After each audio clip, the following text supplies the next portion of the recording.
بسم الله الرحمن الرحيم. الحمد لله حمدا كثيرا طيبا مباركا فيه كما يحب ربنا ويرضاه،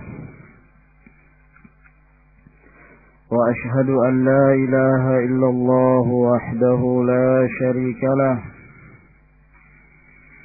وأشهد أن محمدا عبده ورسوله،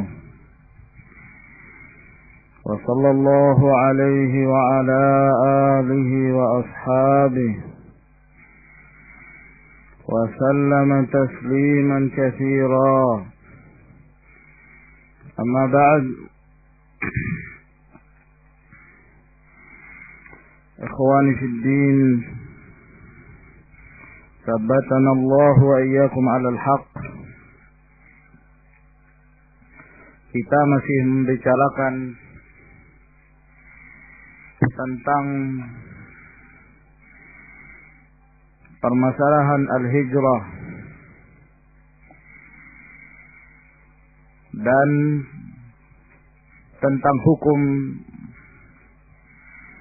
serta keadaan orang-orang yang tinggal di negara kafir, bahwa mereka memiliki beberapa keadaan. Ada di antara keadaan itu yang dianjurkan, bahkan merupakan salah satu jenis dari al-jihad fi sabilillah.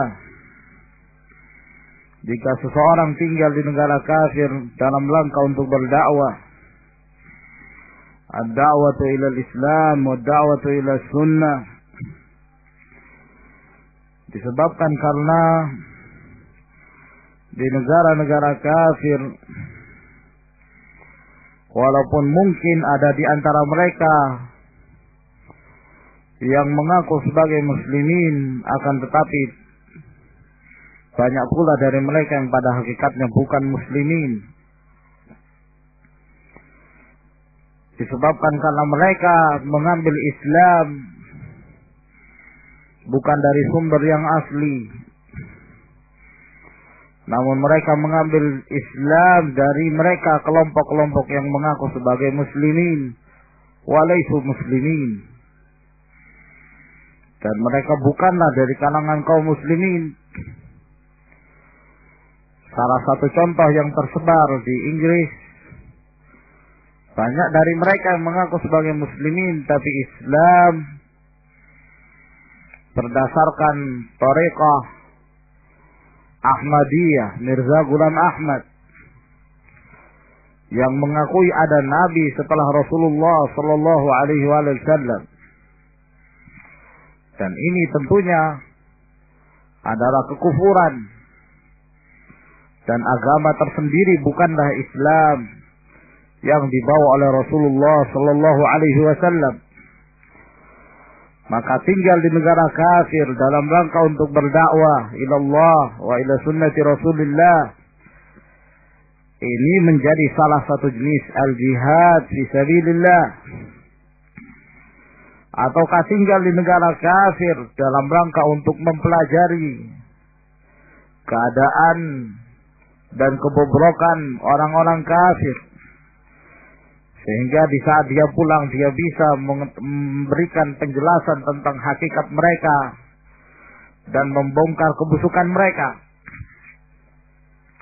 Ataukah tinggal di negara Islam sebagai perwakilan dari pemerintah, maka ini hukumnya tergantung hukum yang dia ditugaskan ke sana. Jika dia diberikan tugas dalam rangka untuk mengawasi mereka para tullabul ilm, mengawasi mereka agar kemudian tidak terjerumus ke dalam tidak terpengaruh dengan kebiasaan-kebiasaan barat misalnya, dan senantiasa komitmen dengan Islamnya, maka yang demikian ini adalah kebaikan. Atau ada juga yang keadaan mereka berangkat ke negara kafir, tinggal di sana dalam rangka untuk berdagang ataukah berobat, maka ini pun diperbolehkan. Dan pada pertemuan yang lalu kita sampai kepada keadaan yang kelima, yaitu tinggal di sana untuk belajar. Dan tentunya guru-gurunya adalah dari kalangan kufar, dari kalangan mereka, orang-orang kafir. Maka keadaan ini sangat lebih berbahaya dan bisa merubah akhlak seorang muslim dan bisa merubah persangkaan seorang muslim terhadap mereka, dan mungkin bahkan sampai kepada tingkat menyanjung-nyanjung orang-orang kafir. Karena orang-orang kafir itulah yang mendidiknya, memberikan ilmu kepadanya sehingga dia kagum, dia bangga. Maka ini sangat berbahaya, kata beliau. Maka jika seseorang hendak belajar di sana, karena pelajaran itu tidak ada di negara Islam, maka boleh, tapi harus dengan persyaratan-persyaratan yang ketat. Di antaranya adalah dia harus memiliki kematangan ilmu, kematangan akal, untuk membedakan mana hak, mana yang batil, mana yang bermanfaat, dan mana yang memudaratkan. Sebab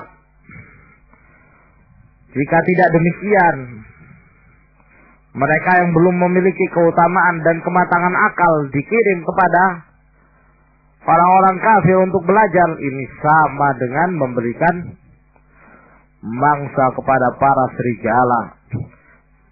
Ya, mengirimkan makanan kepada anjing-anjing yang sedang kelaparan, yang siap untuk menerkam makanan tersebut.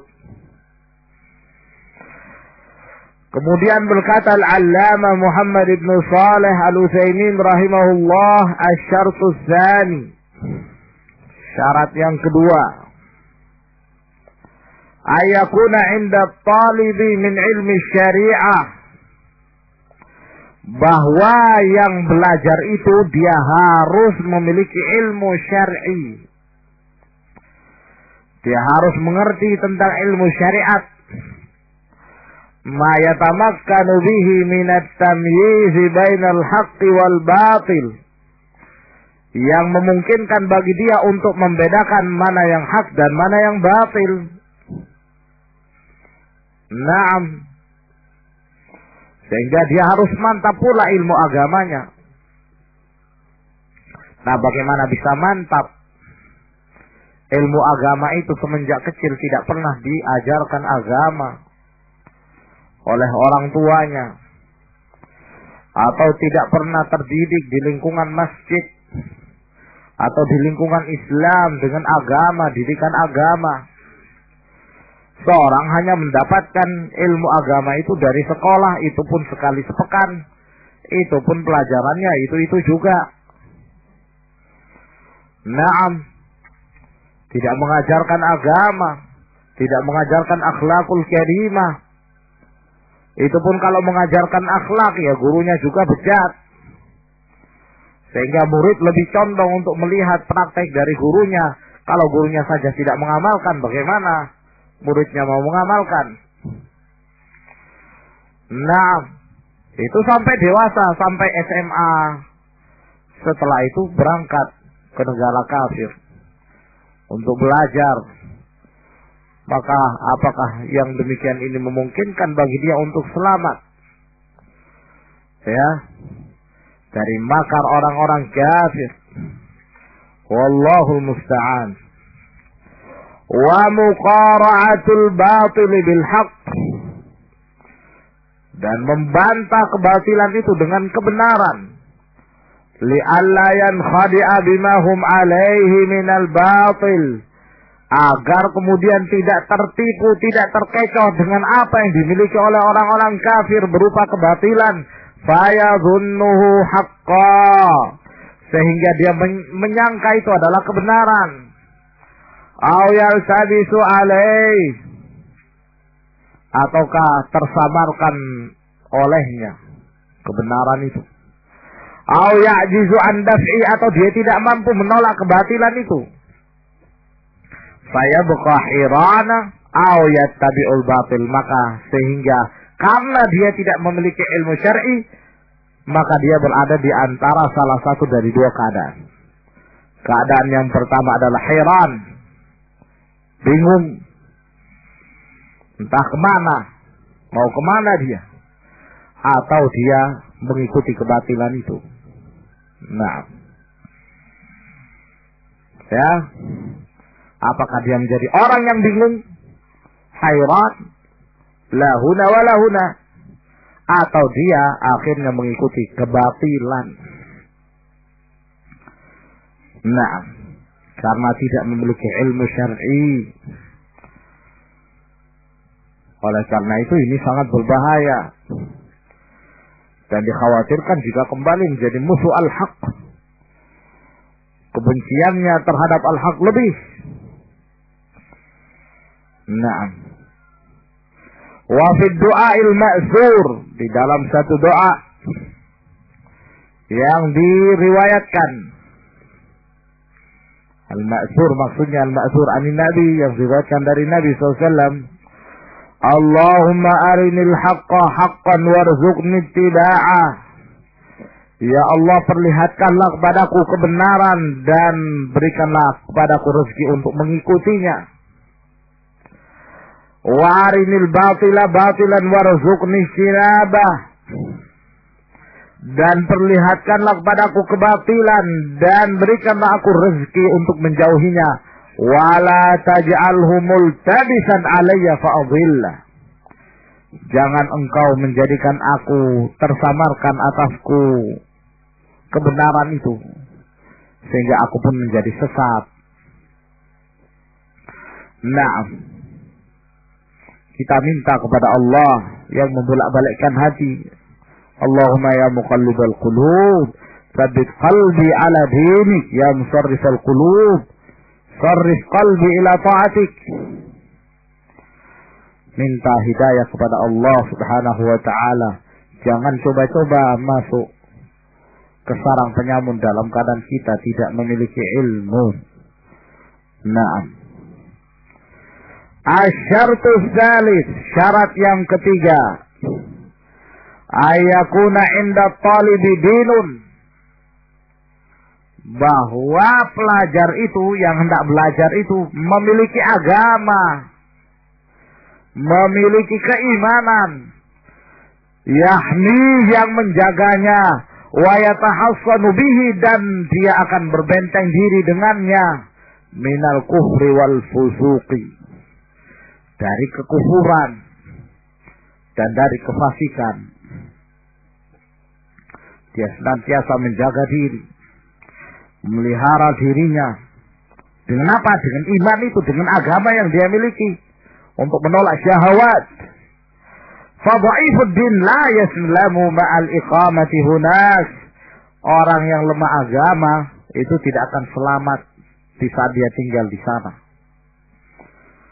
Ya, di saat dia tinggal bersama dengan orang-orang kafir, tidak memiliki keimanan, dan keimanan yang ada pada dia muza'za', ya, tidak kokoh, ya, maka tidak selamat illa ayyasha Allah, kecuali jika Allah Subhanahu wa ta'ala menghendaki. Itu semua di tangan Allah, ya ikhwan. Ya, Allah Subhanahu wa ta'ala membolak-balikkan hati kita. Maka hanya kepada Allah kita meminta sabat wal istiqamah. Wa dzalika liquwwatil muhajim wa dha'fil muqawim. Yang demikian itu disebabkan karena kuatnya yang menyerang, yaitu kekufuran, syubhat, syahwat, wa dha'fil muqawim, dan lemahnya yang menghadapinya. Yang akan menghadapi syubhat itu lemah, senjata lemah.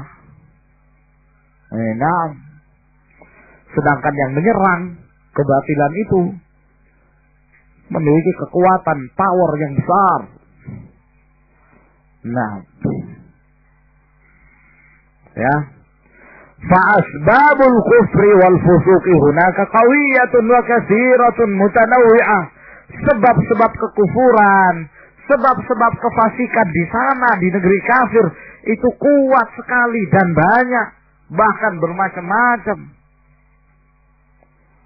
Ya, datang dari berbagai arah. Nah, dari sisi syubhat dan dari sisi syahwat.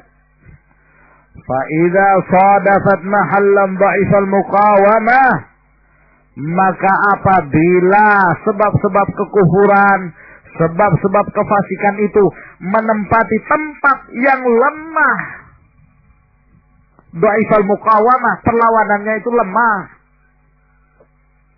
ya, tidak mampu.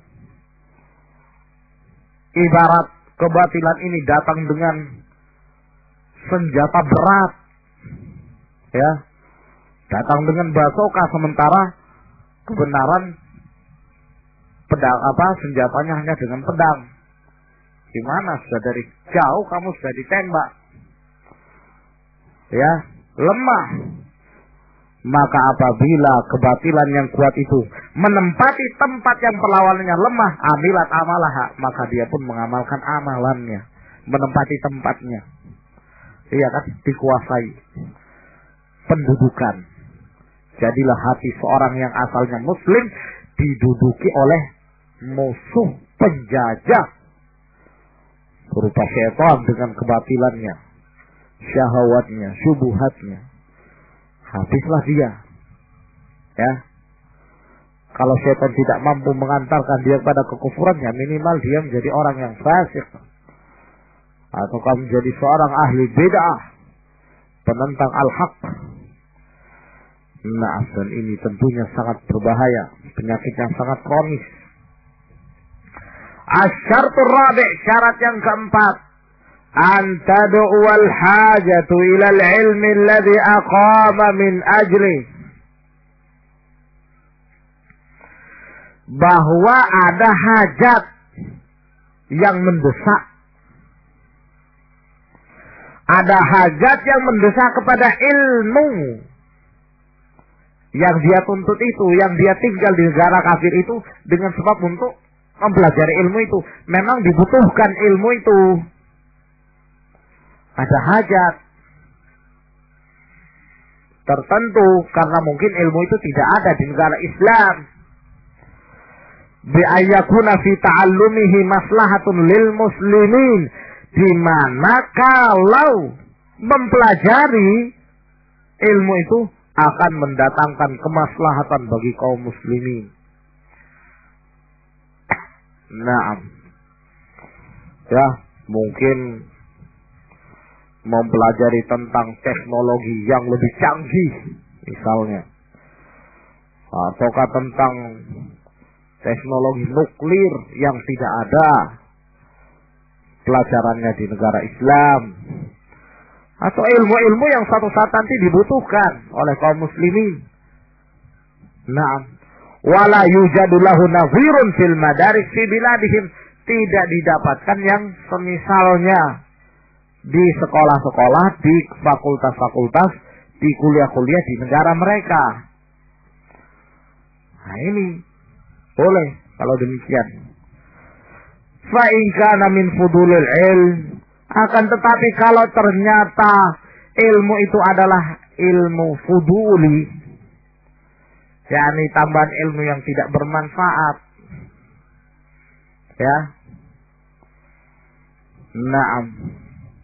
Ilmu tidak bisa dimanfaatkan juga, pulang juga tidak bisa memanfaatkan kaum muslimin, ya.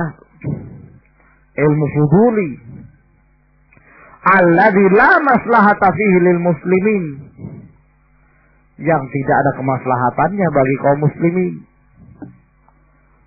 Naam. Au kana fil biladil islamiyati minal madaris nadhiruhu, atau ternyata ada di negara Islam sekolah-sekolah seperti itu. Nah, ternyata di negara Islam ada.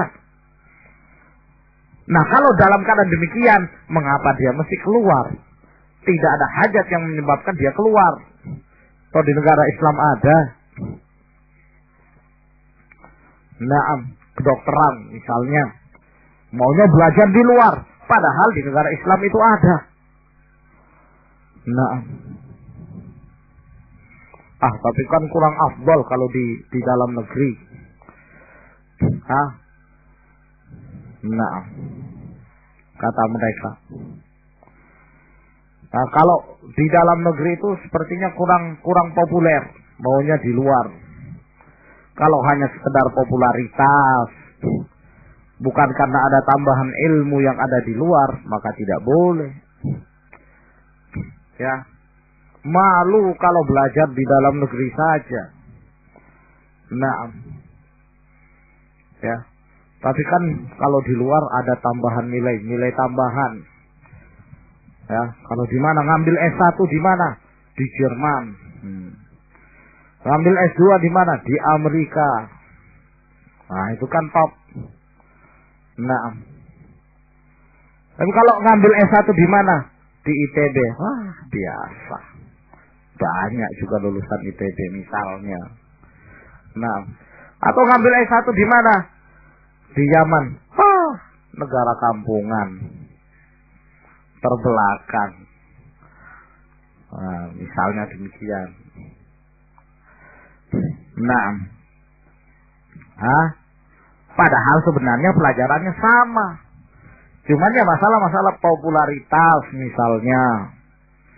Nah, dalam keadaan seperti ini lam yajuz, tidak boleh bagi dia ayyuqima fi biladil kufri min ajlihi, untuk tinggal di negara kafir karenanya.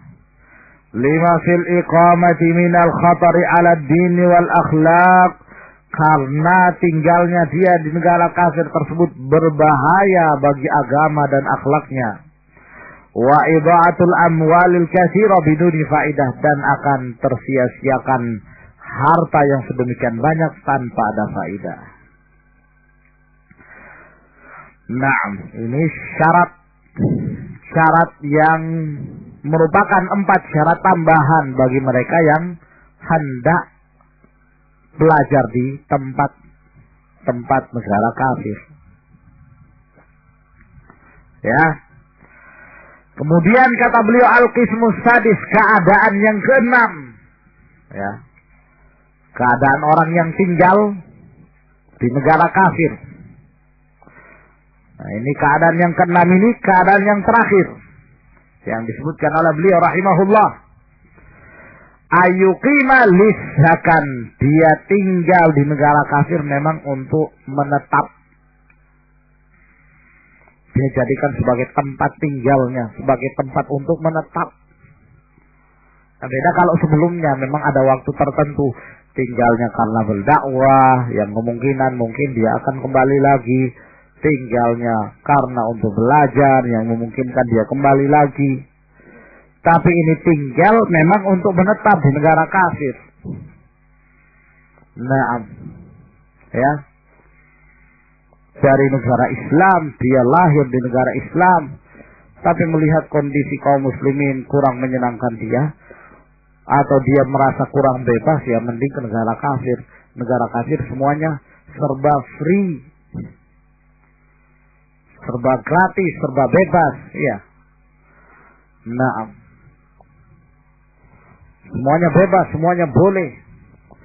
Nah, itu yang diinginkan oleh dia. Ini sangat berbahaya. Ya. Ataukah dia di negara Islam tidak bisa menjalankan dakwah hizbiyahnya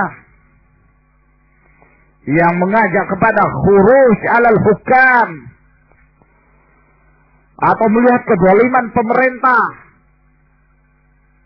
seperti Muhammad Surur ketika tinggal di Saudi, melihat kezaliman dan kesalahan-kesalahan yang terjadi di kerajaan Arab Saudi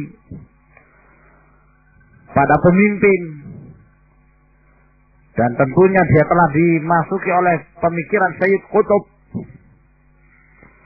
pemikiran kutbiyah, maka sampai kepada tingkat pengkafiran terhadap pemerintah tersebut, ya akhirnya hijrah. Tidak tenang di negara Islam, hijrah. Hijrahnya kemana? Ke negara kafir, menetap di sana, di Britania, negara Inggris, negara kafir. Ya tapi kan di sini bebas, mau melakukan apa saja boleh. Nah, ternyata kalian lebih cinta kepada negara kufur, ya, lalu kalian mengkafirkan negara Islam. Nah, wa hadza akhtaru mimma qablahu, dan ini jauh lebih berbahaya dari sebelumnya. Wa a'zam, dan lebih besar bahayanya. Lima yatarattabu alaihi minal mafasidi bil ikhtilatit tam. Ya, disebabkan karena akibat yang akan dia hadapi berupa kerusakan-kerusakan. Ikhtilaf yang sempurna bi ahlil kufur. Bercampur baur dengan orang-orang kafir. Dengan percampuran yang sempurna. Wa syu'urihi bi annahu muwatinun multazimun bima taqtadihi al-wataniyah, dan perasaan dia bahwa dia adalah warga negara, ya, dan komitmen dengan apa yang telah menjadi konsekuensi dari kenegaraan tersebut berupa saling cinta mencintai, wa muwalah, dan saling loyalitas, wa takfirun li sawadil kufar, dan memperbanyak jumlahnya orang-orang kafir, wa yatarabba ahluhu baina ahlil kufri, lalu kemudian keluarganya, istrinya, anak-anaknya itu mengambil pendidikan di antara orang-orang kafir. Fayakhuluna min akhlaqihim wa adatihim, maka mereka mengambil akhlak dan adat kebiasaannya orang-orang kafir. Di sekolah mereka bersama orang kafir, yang mengajar guru-guru mereka juga orang-orang kafir. Lalu di saat mereka pulang bertetangga juga dengan orang kafir, lingkungan dengan lingkungan orang kafir. Mau tidak mau mesti berinteraksi dengan mereka. Akhirnya lama-kelamaan mereka pun mengambil akhlaknya, adat kebiasaannya, na'am, sehingga jadilah dia seorang muslim yang mirip dengan orang-orang kafir. Wa rubbama qalladuhum fil aqidah, dan mungkin saja sampai pada tingkat mereka mentaklid dalam permasalahan akidah, wa ta'abbud, dan dalam perkara ibadah. Ya, mungkin saja. Ya, ikut-ikutan di dalam berakidah, dalam beribadah. Walidzalika jaa fil hadis, oleh karena itu telah datang hadis ani Nabi sallallahu alaihi wasallam, dari Nabi sallallahu alaihi wasallam bersabda, man jama'al musyrika wa sakana ma'ahu fahuwa mithlu, barang siapa yang berkumpul dengan seorang musyrik dan tinggal bersamanya, maka dia sepertinya pula. Sama. Akan terjadi musyakalah, penyerupaan. Iya kan? Dia akan selalu mencontoh adat kebiasaan orang-orang kafir. Nah, di saat datang hari raya mereka, ya mau tidak mau mereka harus ikut. Alhamdulillah. Di saat datang, ya, acara-acara ibadah mereka, ya mau tidak mau mereka harus ikut serta. Akhirnya demikian. Wa hadzal hadits wa in kana dha'if as-sanad, hadis ini walaupun lemah sanadnya, lakin lahu wijhatun minan nazar, akan tetapi memiliki kebenaran dari sisi pandangan. Al-muhim hadis ini dihasankan oleh Syekh Al-Albani rahimahullah. Hadisnya Samurah bin Jundab. Naam. Yang mungkin beliau menghasankan berdasarkan jalan-jalan yang lain. Kata Ibnu Utsaimin, walaupun sanadnya dhaif akan tetapi memiliki kebenaran dari sisi pandangan. Fa innal musakanata tad'u ilal musyakalah. Karena tinggal bersama itu akan menggiring seseorang kepada kebersamaan. Satu syakal, satu model. Wa an Qais bin Hazim an Jarir bin Abdullah radhiyallahu an. Dari Qais bin Hazim, dari Jarir bin Abdullah al-Bajali radhiyallahu anhu, anna an-nabiy sallallahu alaihi wasallam qaal, bahwa Nabi sallallahu alaihi wasallam bersabda, ana bari'un min kulli muslim,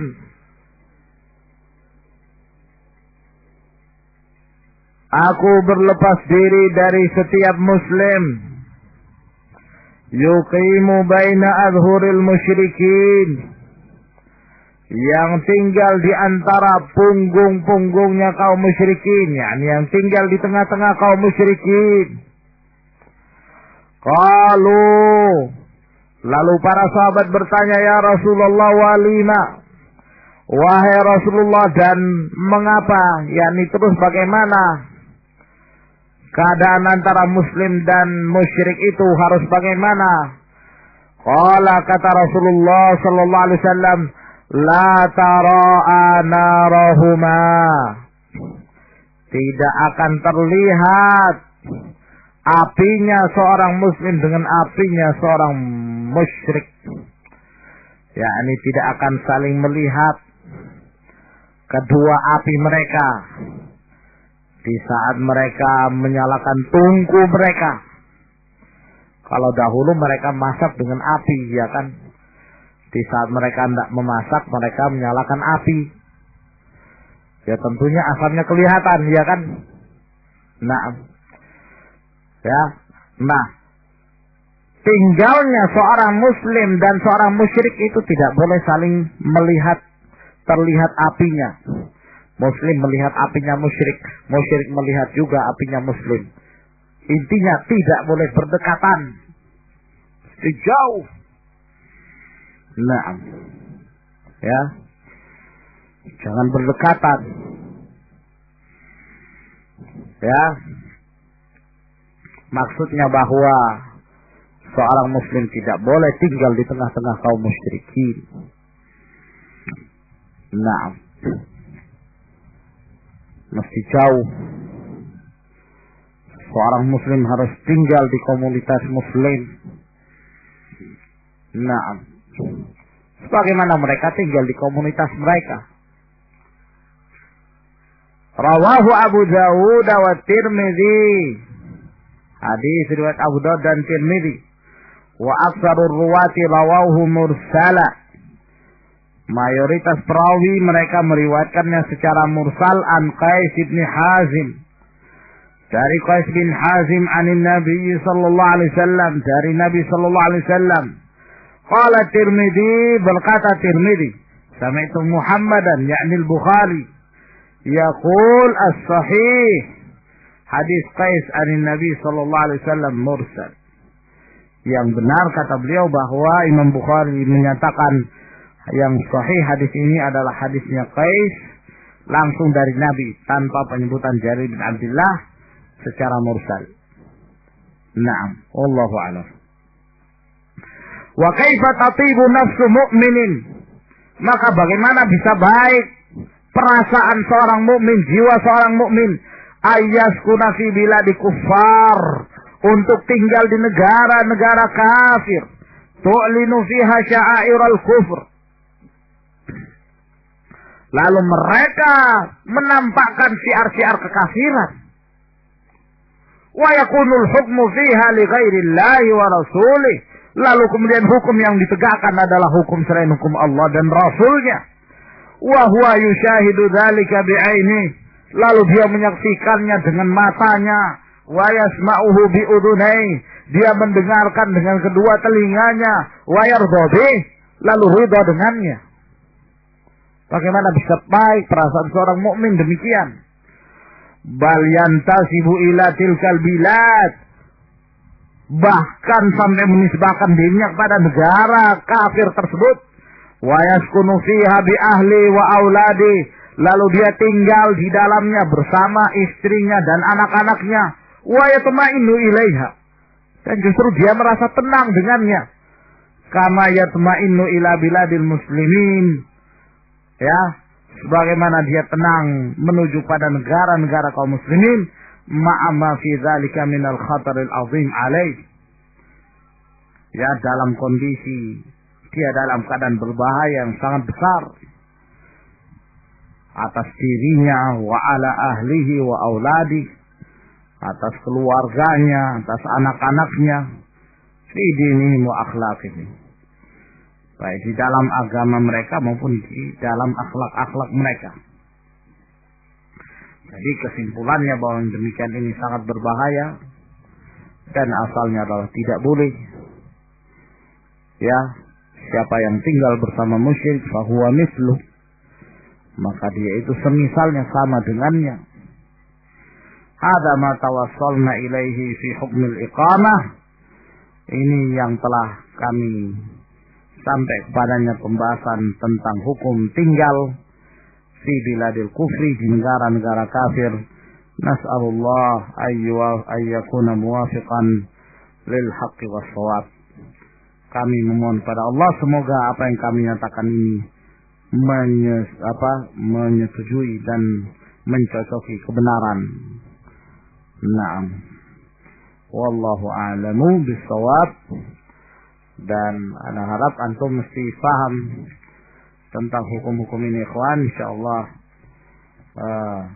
fi darsil ati murajaah khusus masalah hijrah, ya, dan memahami pembagian-pembagiannya, mana yang boleh, mana yang tidak boleh. Wallahu a'lamu bis-shawab. Ila huna al-hukmu barakallahu fiik ala daulah kulliha. Ambon masuk ke dalam Indonesia, wa Indonesia biladul Islam. Barakallahu fiik.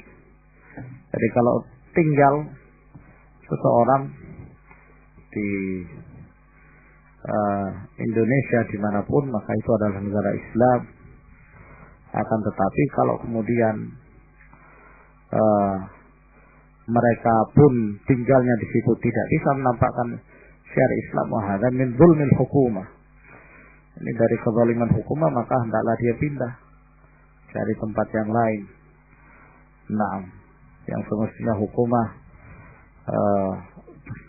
menyempitkan keadaan mereka, ya, menjadikan mereka tunduk, ya, di atas Islam wal muslimin. Nah, maka apabila mereka pun tidak mampu untuk menampakkan Islamnya di tempat tersebut, maka mereka pindah jika mereka mengkhawatirkan agama mereka. Wallahu a'lam bishawab. Tafadhalu hafizakumullah.